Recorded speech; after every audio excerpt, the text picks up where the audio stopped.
Friends, welcome back to my YouTube channel study lover RB. ये हमारी vision IAS की PT 365 की series चल रही है। इसमें हम कर रहे हैं संस्कृति। लास्ट क्लास में हमने यहाँ पट्टी चित्रकला यहाँ तक कर लिया था। आज हम करेंगे पटुआ कला से स्टार्ट। पटुआ कला तो ये पश्चिम बंगाल है। इसकी एक पारंपरिक लोक चित्रकला है। यह कला मुख्य रूप से कपड़े पर बनाई जाती है, जिसे पट्टी या पट्टा इसके नाम से जाना जाता है, और इस कला को जीआई टैग है वो भी प्रदान किया जा चुका है। नेक्स्ट टॉपिक है व्यक्तित्व। तो इसमें फर्स्ट है गोस्वामी तुलसीदास जी। तो ये भी सुर्खियों में क्यों है? तो हाल ही में चित्रकूट गोस्वामी तुलसीदास हैं, इनकी कितनी 500वीं जयंती मनाई गई है। गोस्वामी तुलसीदास जी के बारे में जान लेते हैं। तो इनका जन्म कहाँ हुआ था? तो उनका सटीक जन्म वर्ष ये विवादित है। माना जाता है कि उनका जन्म 1497 से 1532 ईस्वी के बीच हुआ था। और कहाँ हुआ था, जन्म स्थान कौन सा है इनका? तो वो है उत्तर प्रदेश। इनका प्रमुख योगदान क्या है? तो इनका साहित्यिक योगदान क्या है? इन्होंने वाराणसी के गंगा के तट है उस पर 80 घाट पर अवधी भाषा में रामचरितमानस ग्रंथ है उसकी रचना की। रामचरितमानस है उसको यूनेस्को के memory of the world Asia Pacific regional register है इसमें ये दर्ज किया गया है। इन्होंने ब्रज भाषा इसमें विनय पत्रिका और कवितावली इसकी रचना की।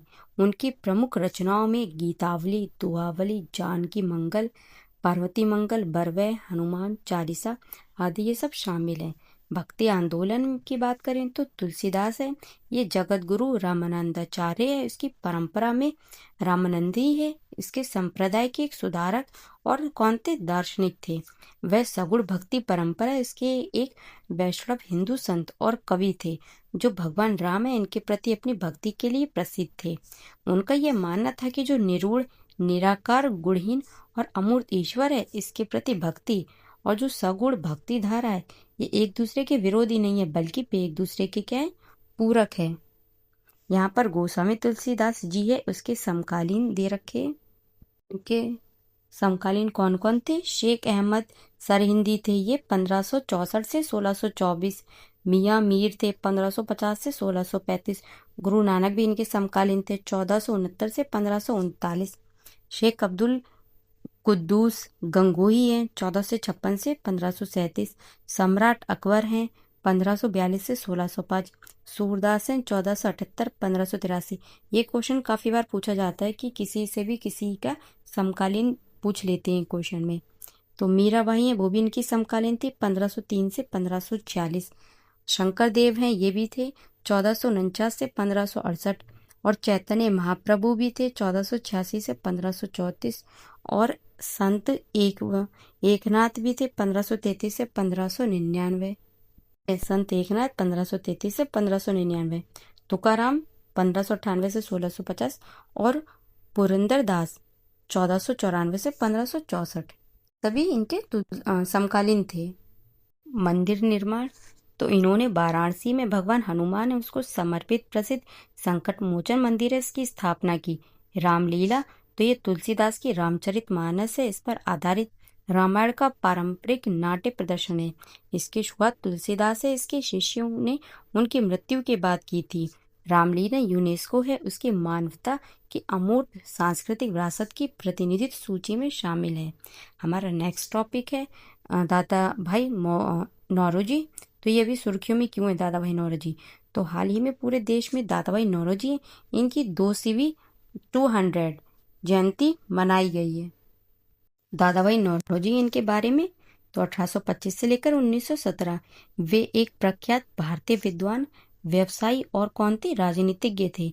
इन्हीं grand old man of India है और ऑफिशियल एम्बेसडर ऑफ इंडिया के नाम से भी जाना जाता है। वे भारतीय राष्ट्रीय कांग्रेस के उसके संस्थापक सदस्य और 3 बार अध्यक्ष कब कब 1886, 1893 और 1906 तक रहे थे। 1906 में उन्हें जो नरमपंथी और जो गरमपंथी उनके बीच मतभेदों को समाप्त करने के उद्देश्य से कांग्रेस का अध्यक्ष चुना गया था। वे एल्फिंस्टन कॉलेज में प्रोफेसर है इसके पद पर नियुक्त होने वाले प्रथम भारतीय थे और उन्होंने महिला शिक्षा के प्रसार के लिए आयोजित विशेष कक्षाओं में भी पढ़ाया। 1855 में वे व्यावसायिक गतिविधियों के लिए लंदन चले गए, जहां उन्होंने यूनिवर्सिटी कॉलेज लंदन में गुजराती भाषा के प्रोफेसर के रूप में कार्य किया। 1875 में उन्हें बॉम्बे नगर निगम में उसका सदस्य निर्वाचित किया गया था। दादा भाई नौरोजी इनके प्रमुख योगदान तो सामाजिक सुधार, महिला शिक्षा को बढ़ावा, तो उन्होंने 1848 में लिटरेरी एंड साइंटिफिक सोसाइटी की स्थापना की थी और इस संस्था ने 1849 है उस तक बालिकाओं के लिए 6 स्कूल स्थापित किए थे। सुधारवादी विचारों का प्रसार, तो इन्होंने राष्ट्र गोफ्तार समाचार पत्र उसकी शुरुआत की थी। पारसी समाज में सुधार के लिए रहनुमाई मजदयान सभा 1851 ने उसकी सह स्थापना की थी। आर्थिक योगदान की बात करें तो धन का बहिर्गमन का सिद्धांत है इन्होंने सबसे पहले ये बताया कि कैसे ब्रिटिश नीतियों ने कराधान, वेतन, पेंशन और विप्रेषण है, रेमिटेंसेस है, इसके नाम पर भारत की संपत्ति को ब्रिटेन भेजा है। प्रमुख साहित्यिक कृतियां तो इनकी हैं poverty of India, poverty and un British rule in India आदि। उनके प्रयासों के परिणाम स्वरूप भारत सरकार की वित्तीय नीति की जांच के लिए एक शाही आयोग, वेलबी आयोग अध्यक्ष है, इनकी नियुक्ति हुई। दादा भाई नौरोजी हैं वो भी इसके सदस्य थे। अध्यक्ष कौन थे? बेलवी आयोग के। और इसके अतिरिक्त इन्होंने वॉइस ऑफ इंडिया नामक समाचार पत्र वो भी शुरू किया। राजनीतिक योगदान तो नरमपंथी नेता, वे संसदीय लोकतंत्र के प्रबल समर्थक थे और याचिका, प्रार्थना तथा विरोध जैसे संवैधानिक एवं शांतिपूर्ण तरीके के वो पक्षधर थे। संस्थाओं की स्थापना तो उन्होंने किस किस की स्थापना की थी? उन्होंने 1865 में लंदन में इंडियन सोसाइटी और 1866 में इन्होंने ईस्ट इंडिया एसोसिएशन की स्थापना की थी। ब्रिटिश संसद में पहले भारतीय संसद तो वे 1892 के आम चुनाव में फिन्सबरी सेंट्रल से लिबरल पार्टी इसके लिए चुने गए थे। स्वराज की घोषणा तो इन्होंने 1906 के भारतीय राष्ट्रीय कांग्रेस आईएनसी के कलकत्ता अधिवेशन है उसमें स्वराज स्वशासन है उसको कांग्रेस के मुख्य राजनीतिक लक्ष्य के रूप में घोषित किया। नेतृत्व एवं मार्गदर्शक तो नौरोजी इन्होंने बाल गंगाधर तिलक, गोपाल कृष्ण गोखले और महात्मा गांधी जैसे जो भविष्य के कांग्रेसी नेता हैं इनको सलाह देने में महत्वपूर्ण भूमिका निभाई थी। शिक्षा की बात करें तो प्रारंभिक शिक्षा सार्वभौमिकरण तो भारत में अनिवार्य प्राथमिक शिक्षा को लागू करने की दिशा में प्रथम सार्थक प्रयास दादा भाई नौरोजी इन्होंने ही किया था। उन्होंने ज्योतिबा फुले उनके साथ मिलकर 1882 में भारतीय शिक्षा आयोग, कौन सा आयोग? हंटर आयोग है, इसके समक्ष 4 वर्ष की अनिवार्य प्राथमिक शिक्षा की मांग रखी थी। नेक्स्ट है हमारे श्री नारायण गुरु, तो ये भी सुर्खियों में क्यों है? तो हाल ही में राष्ट्रपति हैं, इन्होंने केरल में श्री नारायण गुरु हैं इनके महासमाधि शताब्दी समारोह इसका उद्घाटन किया है। श्री नारायण गुरु के बारे में देख लेते हैं तो 1856 से 1928 तक है ये।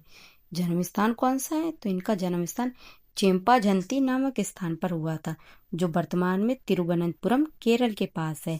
वे एजवा समुदाय से थे जो उस समय केरल के जाति आधारित समाज में पिछड़ा और अस्पृश्य माना जाता था तथा सामाजिक अन्याय उसका शिकार था।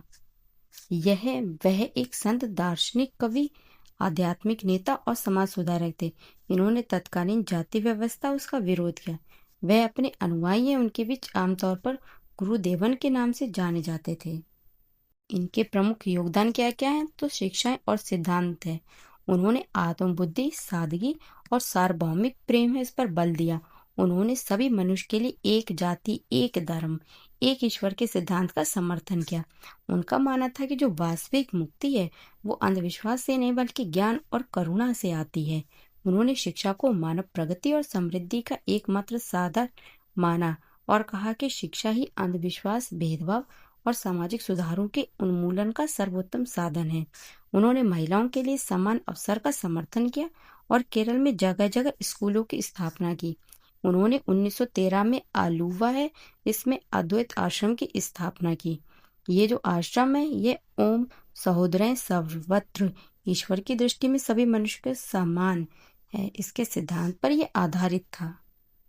मंदिर में प्रवेश तो उन्होंने मंदिर में प्रवेश के समान अधिकारों के लिए अरुविपुरम आंदोलन की शुरुआत की थी। 1888 में श्री नारायण गुरु ने नेयार नदी में स्नान है इसके लिए डुबकी लगाई और एक शिवलिंग साथ लेकर बाहर निकले। यह घटना वंचित समुदायों के सशक्तिकरण का प्रतीक बनी जिसने उन्हें पूजा करने का समान अधिकार दिलाने में मदद की। एजवा समुदाय तो उन्होंने 1903 में एजवा जो समुदाय इसके उत्थान के लिए श्री नारायण धर्म परिपालन योगम नामक संगठन ने इसकी स्थापना की, जिसका मुख्य ध्येय ईजवा समुदाय उसका सामाजिक और शैक्षणिक उत्थान करना था। ये जो आंदोलन ये पदानुक्रम और दुर्व्यवहार है उसके ब्राह्मणवादी मूल्य व्यवस्था के खिलाफ विरोध की विचारधारा थी। वाइकोम सत्याग्रह, तो इन्होंने त्रावणकोर है इसमें मंदिर प्रवेश के लिए चलाए जा रहे वाइकोम सत्याग्रह कितना नंबर है, ये कौन सा टाइम था, 1924 से 25 का समर्थन किया। रचनाएं क्या क्या हैं, तो अनुकंपा दशकम, ब्रह्म विद्या पंचकम, आश्रमम, भद्र काल्याष्टकम, आत्मोपदेश शतकम, अद्वैत दीपिका, देव दशकम आदि। हमारा नेक्स्ट टॉपिक है भगवान बिरसा मुंडा। तो यह भी सुर्खियों में क्यों है, तो हाल ही में स्वतंत्रता सेनानी और आदिवासी नेता भगवान बिरसा मुंडा है, इनकी 150वीं जयंती 150वीं, इसके उपलक्ष्य में देश भर में जनजातीय गौरव दिवस मनाया गया। भगवान बिरसा मुंडा एक परिचय, तो प्रारंभिक जीवन, तो इनका जन्म कब, 1875 में, वर्तमान में जो झारखंड है इसके खूंटी जिले की उलीहातू में हुआ था। वे छोटा नागपुर पठार है क्षेत्र, वर्तमान कौन सा, झारखंड, इसकी मुंडा जनजाति इससे संबंधित थे। शिक्षाएं और विश्वास, एकेश्वरवाद, तो बिरसा मुंडा इन्होंने बिरसाहित नामक एक नए संप्रदाय की स्थापना की और केवल एक ईश्वर है इसमें विश्वास रखने का इन्होंने उपदेश दिया। जनजातीय आस्था का पुनरुत्थान, तो इन्होंने ईसाई मिशनरियों के प्रभाव को खारिज कर दिया और पारंपरिक मुंडा धार्मिक प्रथा है इनमें सुधार करने का प्रयास किया। नैतिक अनुशासन, तो उन्होंने स्वच्छता, कड़ी मेहनत, शराब से परहेज और व्यक्तिगत एवं सामाजिक जीवन में शुद्धता पर जोर दिया। मृत्यु और विरासत, तो 1900 में रांची जेल में हैजा के कारण इनका निधन हो गया। उन्हें भगवान के रूप में याद किया जाता है और उन्हें धरती आभा मतलब धरती के पिता है उसकी उपाधि दी गई थी। उनकी विरासत है इसके सम्मान में पूरे भारत में 15 नवंबर को जनजातीय गौरव दिवस के रूप में मनाया जाता है। औपनिवेशिक प्रतिरोध, अंग्रेजों के खिलाफ इसमें योगदान, तो मुंडा विद्रोह है इनका। बिरसा मुंडा इन्होंने 1899 में उल गुलान मान हलचल विद्रोह आंदोलन शुरू किया। ब्रिटिश राज के खिलाफ नारा, तो अबुआ राज सेतेर जानी, महारानी राज तुंडू जाना, अर्थात रानी का शासन समाप्त हो और हमारा शासन स्थापित हो, ये इन्होंने नारा दिया था।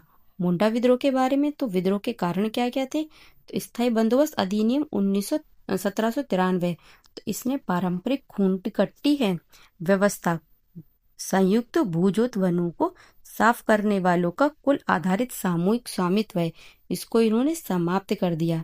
पारंपरिक प्रणाली और संस्थान है इनका पतन, तो जो पारंपरिक कुल परिषद है इसके स्थान पर औपनिवेशिक न्यायालय स्थापित किए गए, इससे प्रथागत न्याय व्यवस्था कमजोर हो गई।